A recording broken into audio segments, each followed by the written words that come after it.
Lors de fouilles préventives sur un chantier de Zac à Die, un tumulus a été révélé. C'est le premier dans la Drôme. Les plus anciens vestiges dateraient de la période néolithique. Une découverte exceptionnelle que nous racontent Émilie Rousseau et Stéphanie Bon. Pour trouver la première pierre, il a fallu creuser à presque 1 mètre sous terre.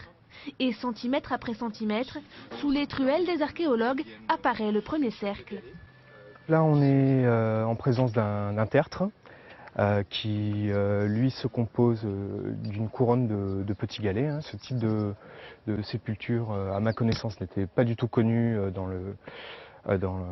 la région. Hein. C'est vraiment une nouveauté. Nous sommes donc dans une nécropole millénaire levée au pied du Vercors. Elle a été découverte en 2013 et se compose de plusieurs monuments. Les architectures sont différentes, les époques aussi. Le plus impressionnant, c'est ce tumulus, un dôme de 12 mètres de large fait de terre et de pierre, le premier que l'on découvre dans la Drôme.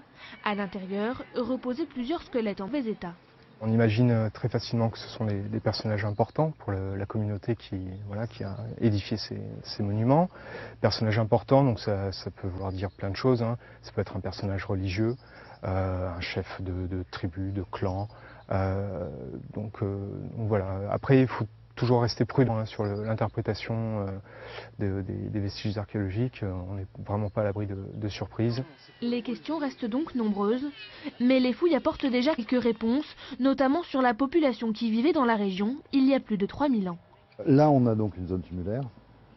On en connaît d'autres, pas dans la Drôme, dans les Hautes-Alpes. Ça nous permet aussi de faire un rapprochement entre nos populations dioises et puis les populations de l'autre côté du col de Cabre. Ça, c'est intéressant, parce que ça nous permet aussi de qualifier un petit peu la taille de ces populations, comment ils organisent leur territoire, comment s'organise le peuplement, etc.